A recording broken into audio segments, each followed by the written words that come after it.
पिछले भाग में हमने देखा था कि काई ने चेन के छेड़ने पर उस पर जोरदार वार किया था, जिसकी वजह से वो दूर जाकर गिरा था। चेन की हालत काफी ज्यादा खराब थी। इस पर जुन घबराते हुए काई से कहता है, काई तुम पागल हो क्या? तुमने रूल्स तोड़ दिए हैं। हमारे मास्टर इससे बहुत गुस्सा होंगे। तुम्हारी गलती की वजह से अब मुझे भी क्लान से निकाल दिया जाएगा। इस पर काई कहती है, आप चिंता मत करिए, मैंने इसे मारा नहीं है, सिर्फ बेहोश किया है। चलिए मास्टर गुचेन को ढूंढते हैं। तभी जुन जिक्सिन सॉन्ग से कहता है, आज का दिन अच्छा नहीं है, मैं तुमसे कल मिलने आऊंगा। इस पर जिक्सिन सॉन्ग कहता है, ठीक है, मैं तुमसे कल सौदा करूंगा।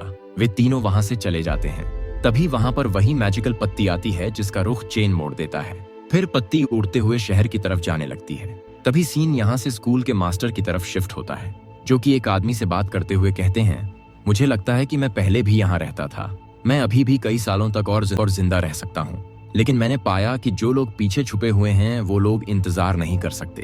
वो लोग गेस्ट के रूप में अपने मास्टर की देखरेख में गोस्ट ट्रिक्स कर रहे हैं। इस बार मैं तुम्हारे साथ शहर छोड़ के नहीं जा सकता। टीचर के तौर पर मैं तुम्हें ये गिफ्ट दे रहा हूँ और इस ग्रासहॉपर पत्ती का अच्छे से ध्यान रखना। वो लड़का उनसे वो गिफ्ट ले लेता है। तभी वहां पर काले कपड़े पहने हुए एक लड़की आती है। इसका नाम निंग याओ है। तभी वहां की दीवारों पर बने मंत्रों से एक एनर्जी निकलकर उसके छूते हुए गुजरती है, जिस पर वो मास्टर से कहती है, ये मोमेंटम मुझे पसंद आया। मास्टर का स्टूडेंट जेंग उस लड़की को देखकर उस पर मोहित हो जाता है और कहता है, ये तो काफी मस्त है। इस पर मास्टर जेंग को समझाते हुए कहते हैं, देखो बच्चे, अगर तुम किसी को पसंद करते हो तो इसे छुपा कर रखो, नहीं तो बुद्धा का ताओइस्ट भी इसे छुपा नहीं पाएगा। निंग याओ उनकी बातें सुनकर वहां से जाने लगती है। उसको जाता हुआ देख जेंग कहता है, इस लड़की की खुशबू कितनी अच्छी है। इस पर मास्टर जेंग से कहते हैं, तुम ये सब क्या कह रहे हो? जेंग की बात सुनकर निंग याओ को काफी गुस्सा आता है और वो जेंग पर जोरदार वार करती है, जिसको कि मास्टर रोक लेते हैं और उस लड़की से कहते हैं, क्या शेर को खरगोश को हराने के लिए अपनी पूरी ताकत का उपयोग करना चाहिए? मेरे स्टूडेंट ने भले ही तुम्हारे साथ थोड़ी बदसलूकी की है, लेकिन इसका मतलब ये नहीं कि तुम उसे मौत के घाट उतार दो। इस पर निंग याओ अपनी तलवार निकालते हुए कहती है, तो मुझे बताओ फिर मुझे क्या करना चाहिए? खैर, इन सब से तुम्हारा कोई वास्ता नहीं, लेकिन फिर भी जरा संभल कर। इतना कहकर वो मास्टर पर हमला करती है, लेकिन मास्टर उसके सभी अटैक्स से बच जाते हैं और कहते हैं, मिलिट्री मार्शल आर्ट्स, केवल स्पीड तेज करने से ही तुम इसमें निपुण नहीं बन सकती। निंग याओ मास्टर पर एक के बाद एक अटैक करने लगती है, जिसको कि वो बहुत ही आसानी से रोकते हैं। तभी एक तलवार मास्टर के शरीर के आर पार होती ही है कि तभी वो अपने कई सारे रूप बना लेते हैं। ये देखकर निंग याओ काफी कंफ्यूज हो जाती है कि उनमें से असली मास्टर कौन है, इसलिए वो उन सभी पर एक एक करके हमला करने लगती है, लेकिन इसका कोई भी फायदा नहीं होता। उसके अटैक्स मास्टर को छू तक भी नहीं पा रहे थे। निंग याओ मास्टर पर अटैक करते हुए काफी थक गई थी। निंग याओ स्वॉर्ड टॉर्नेडो फॉर्मेशन कर उन पर अटैक करती है। मास्टर उसके अटैक को रोकते हुए उससे पूछते हैं, तुमको तलवारबाजी किसने सिखाई? तभी मास्टर निंग याओ की दूसरी तलवार को उनकी तरफ आते हुए देखते हैं और मुंह से एक शब्द बोलकर जोरदार वार करते हैं, जिसकी पावर की वजह से निंग याओ काफी दूर जाकर गिरती है। इसके साथ ही उसकी वो तलवार भी दूर जाकर एक पेड़ में धंस जाती है। मास्टर यहाँ पर निंग याओ से कहते हैं, हड़बड़ी में किए गए वार हमेशा खाली ही जाते हैं। तुम शुक्र मनाओ कि मैं तुम्हें आज यहाँ से जिंदा जा दे रहा हूँ। मास्टर उसकी तलवार को पेड़ से निकालते हुए आगे कहते हैं, बहुत बुरी बात है कि ये तलवार केवल 2 शब्दों की पावर्स को ही झेल सकती है, वरना जिस तरह की तुम्हारी तालीम है, इसको मेरे 3 शब्दों की ताकत तो आसानी से झेल लेनी चाहिए थी। तभी मास्टर दीवारों पर बने मंत्रों की पावर्स का इस्तेमाल करके निंग याओ की तलवार को ताकतवर बनाकर उसे देते हैं, लेकिन निंग याओ उस तलवार को फेंकते हुए कहती है, मैं इसके लिए यहाँ पर नहीं आई हूँ। इस पर मास्टर उससे कहते हैं, तुम्हें पता भी है कि तुम किससे बात कर रही हो? निंग याओ कहती है, मैं यहाँ पे हर एक 60 सेकेंड्स में आपके बारे में सुनती हूँ। आपको सेंट की जगह यहाँ भेजा गया है और अब आप इस गुफा की मूवमेंट को लीड कर रहे हैं। मैं जानती हूँ कि आप सेंट हैं और बस मैं आपको चेक कर रही थी। इस पर मास्टर कहते हैं, क्या तुम जानती हो बच्ची तुमने क्या खो दिया है? ये सुनकर निंग याओ वहां से चली जाती है। मास्टर जेंग से कहते हैं, जेंग इस तलवार को यहाँ से दूर ले जाओ और एक बात दिमाग में बैठा लो, अब दोबारा उस लड़की को मत छेड़ना। अब सीन यहाँ से रात में शिफ्ट होता है, जहाँ पर निंग याओ शहर में घूम रही थी। उसका हाथ फाइट की वजह से काफी घायल हो गया था और उसमें से खून निकल रहा था, इसलिए वो हाथ पे कपड़े की पट्टी लपेटकर खून को रोकने की कोशिश करती है। तभी उसकी मैजिकल तलवार उसकी तरफ आती है जिस पर मास्टर ने मैजिक किया था, लेकिन निंग याओ उस तलवार को वहां से भगा देती है।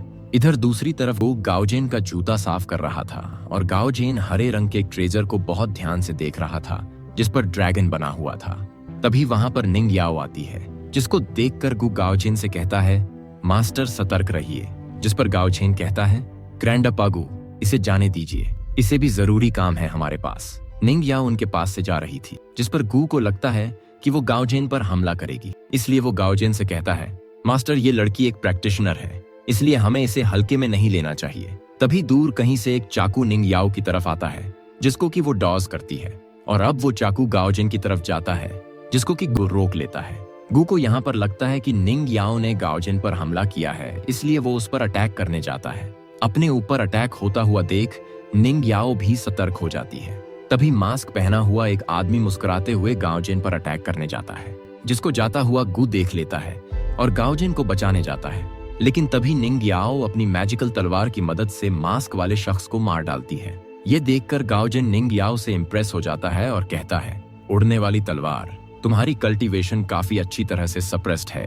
निंग याओ अपनी तलवार को वापस अपने पास बुला लेती है। तभी गु गाओजेन से कहता है, मास्टर मुझे लगता है ये लड़की धोखेबाज है, ये आदमी इसी का होगा, ये हमारी आंखों में धूल झोंक कर आपका ट्रस्ट जीतना चाहती होगी। लेकिन गाओजेन गु की बातों पर ध्यान नहीं देता और निंग याओ को उसकी जान बचाने के लिए उस ट्रेजर को देता है, जिस पर गु को काफी बुरा लगता है और वो गाओजेन से कहता है, मालिक ऐसा मत करिए, ये ट्रेजर बहुत बहुमूल्य है, ये आसानी से नहीं मिलते, मैंने इसे कड़ी तपस्या करके आपके लिए ढूंढ कर लाया हूँ, कृपया कर इस बूढ़े व्यक्ति के लिए इसे अपने पास रख लीजिए, नहीं तो ये मेरा अपमान होगा। ये सुनकर निंग याओ उस ट्रेजर को बिना लिए ही वहां से चली जाती है। गाओजेन गु से कहता है, ग्रैंडपा गु, उठ जाइए, आपको ऐसे घुटनों पर देखकर मुझे बिल्कुल भी अच्छा नहीं लग रहा है। मैं सुई डायनेस्टी का 12वां ग्रेट डियाओ आपको मेरे सामने झुकते नहीं देख सकता। गु उठता है और एक बार फिर निंग याओ पर अटैक करने लगता है। निंग याओ उसके हर एक अटैक से बचने की कोशिश करती है, लेकिन गु उस पर काफी भारी पड़ता है और उसे बुरी तरह पीटने लगता है, जिससे निंग याओ काफी घायल हो जाती है और उसके मुंह से खून निकलने लगता है।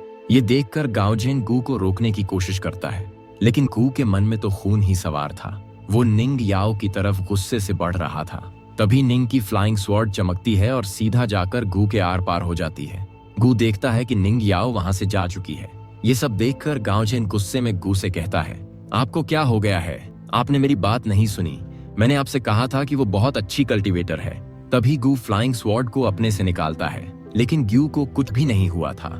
इसका मतलब है कि गु बहुत ज्यादा पावरफुल है। गु शर्मिंदा होते हुए कहता है, मास्टर मुझे क्षमा करें, लेकिन मैं आपकी सुरक्षा के लिए ही ये सब कर रहा था, क्योंकि जो खतरा आप नहीं देख सकते वो मैं देख सकता हूँ, और अगर वो मर भी जाती तो हमारा क्लैन कह देता कि वो बस एक गलती थी।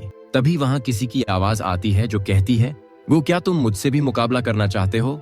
इस पर गु घबराते हुए माफी मांगता है और कहता है, मुझे माफ कर दीजिए सेंट, मुझे लगा था कि सेंट स्लेव के तौर पर हमारे इस प्रयास से खुश होंगे। तभी गाओजेन कहता है, क्या मैं शान्या अकादमी के मास्टर जी से कुछ पूछ सकता हूँ? मैं ग्रेट सुई डायनेस्टी का प्रिंस, क्या इंपीरियल प्रीसेप्टर को खाली छोड़कर प्रतीक्षा कर सकता हूँ? तभी वो आवाज कहती है, अगर तुम महान अवसर का फायदा उठाने वाले पहले शख्स नहीं हो तो तुम इसे नहीं छोड़ सकते, जाओ और अवसर का फायदा उठाओ। अब सीन यहाँ से शहर के पुल की तरफ शिफ्ट होता है, जिसको कि चेन पार कर रहा है।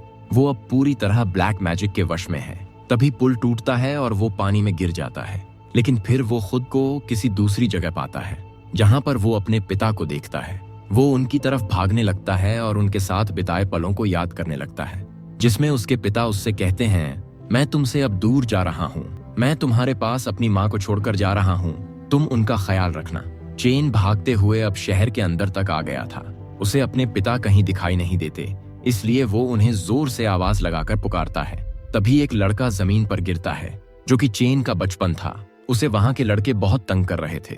बेचारा छोटा चेन बहुत ही मायूस था। तभी बड़ा चेन उसकी तरफ हाथ बढ़ाता है, लेकिन वो उसका हाथ बिना थामे ही चला जाता है। तभी कोई चेन को आवाज लगाता है, जिसकी वजह से चेन अपनी बचपन की यादों से बाहर आ जाता है। चेन खुद को अपने घर के बाहर बेहोश पाता है। वो आवाज उसको वही बच्चा दे रहा था। इस बच्चे का नाम गुशेन है। शेन चेन को उस बूढ़े आदमी के बारे में और उसने पिछले भाग में जो उसके बाउल में देखा था उसके बारे में सब बताता है और कहता है, हमारा पूरा शहर बाढ़ से नष्ट होने वाला है और मुझे डर है कि सॉन्ग जिक्सिन के पिता मरने वाले हैं। इस पर चेन हैरान होते हुए उससे कहता है, क्या तुम उस पुराने पेड़ के नीचे बैठने वाले उस बूढ़े आदमी के बारे में बात कर रहे हो? जिस पर शेन कहता है, हाँ, मैं उसी के बारे में बात कर रहा हूँ। वो मुझे मेरे पुराने घर के पास बने कुएं के पास ले गया था। मुझे बहुत डर लग रहा था। तुम्हें मेरे साथ चलना होगा। इसके बाद वो चेन को अपने साथ ले जाता है।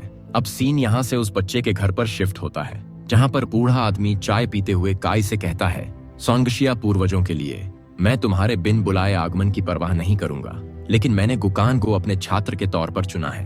अगर तुम्हें ताकत है तो उसे छीन लो, लेकिन तुम ऐसा कर नहीं पाओगी। इस पर काई मुस्कुराते हुए कहती है, सीनियर्स को पता होना चाहिए कि युंगन स्टोन, जिसे कि धरती और स्वर्ग के खजाने के रूप में जाना जाता है, वो केवल युनशिया माउंटेन में मिलता है, जो कि मेरे अधिकार क्षेत्र में आता है। तभी उसकी ये बात सुनकर बूढ़ा शख्स काफी गुस्सा जाता है और चाय के गिलास को बहुत जोर से टेबल पर पटकता है, जिसकी वजह से वहां का वातावरण बदल जाता है और काई के आसपास की सारी जगह ब्लैक मैजिक से घिर जाती है। ये देखकर काई काफी हैरान होती है। वो बूढ़ा शख्स काई पर हमला करता है। काई उसके हमले से बचती है और अपनी पावर्स का इस्तेमाल कर हमला करती है, लेकिन तभी ब्लैक मैजिक से बने सांप उसको जकड़ लेते हैं। काई खुद को उनसे छुड़ाने की काफी कोशिश करती है, लेकिन वो जितना अपने आप को छुड़ाने की कोशिश करती है, वो सांप उसे उतना ही जकड़ते जा रहे थे। तभी एक बड़ा सर्प आकर काई को मार डालता है। तभी काई देखती है कि वो ठीक है। उसके आसपास की सभी चीजें ठीक हैं, यहाँ तक कि वो बूढ़ा आदमी जिसने उस पर हमला किया था, वो भी आराम से चाय पी रहा है। इस पर काई को लगता है कि उसे शायद भ्रम हुआ होगा। तभी बूढ़ा आदमी काई से गंभीर आवाज में कहता है, दरवाजा बंद करना मत भूलना। काई बाहर जाकर कहती है, ये बूढ़ा आदमी जियांग तो काफी अजीब है। इतना कहकर वो वहां से चली जाती है। तभी वहां पर चेन और शेन आते हैं, जो कि उस शेन के घर पर जा रहे थे।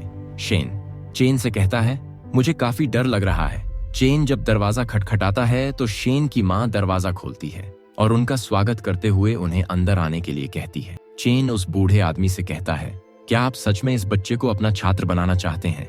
इस पर वो बूढ़ा आदमी शेन की माँ की तरफ देखते हैं, जिसके बाद शेन की माँ चेन से कहती है, देखो बेटा, ये जरूर इस बच्चे को अपना स्टूडेंट बनाते, लेकिन वो अब भी काफी छोटा है और इसके लिए अभी तैयार नहीं है। लेकिन ये यहाँ रहकर भी क्या करेगा?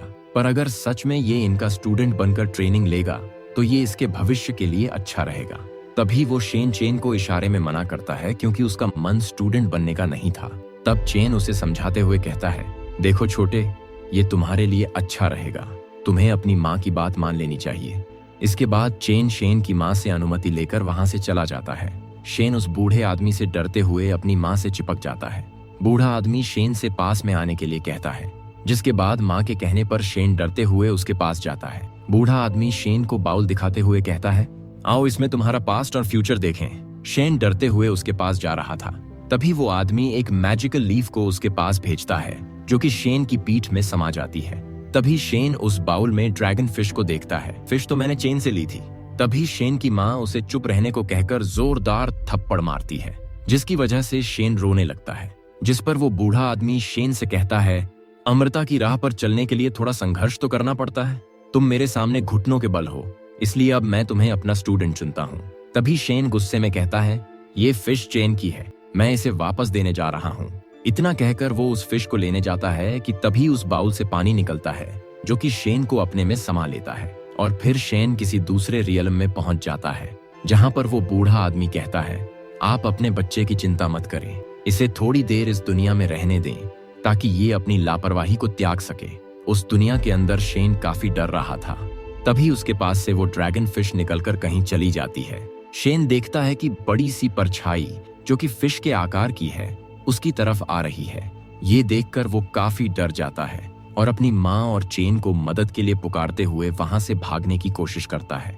इधर वो बूढ़ा आदमी शेन की माँ से कहता है, मैंने आपसे पूछा था कि चेन किस दिन पैदा हुआ था? जिस पर शेन की माँ बताती है कि वो 5 मई को पैदा हुआ था। इस पर वो उंगलियों से कुछ करने लगता है और कहता है, तो चेन के पिता ने बहुत बड़े नियम को तोड़ा है, ये आसान मौत नहीं होगी। इतना कहकर वो बूढ़ा आदमी जोर जोर से हंसने लगता है। फिर शेन की माँ से कहता है, तुम्हारे बेटे ने किसी और का महान अवसर छीन लिया, तुम्हें तो इस बात का पछतावा होगा। जिस पर शेन की माँ कहती है, नहीं, मुझे कोई पछतावा नहीं है। वो चेन था और उसकी माँ, जिसने हमारे साथ भी यही किया था। इस पर वो बूढ़ा आदमी कहता है, इस दुनिया में पेरेंट्स का दिल बहुत कोमल होता है, लेकिन नफरत से भरा हुआ भी होता है। ये सुनकर शेन की माँ सहम जाती है। तब वो बूढ़ा आदमी एक बार फिर कहता है, लेकिन गुकान के भविष्य के लिए उसके और चेन के भाग्य को अच्छी तरह से काटना होगा। और हमें यहाँ पर पता चलता है कि शेन का असली नाम गुकान है। और तभी लाल रंग की काली शक्तियां बाउल से निकलकर चेन में समा जाती हैं। और इसी के साथ ये भाग यहीं पर खत्म हो जाता है। अगर आपको वीडियो अच्छी लगी तो वीडियो को लाइक और चैनल को सब्सक्राइब करना बिल्कुल भी मत भूलिएगा।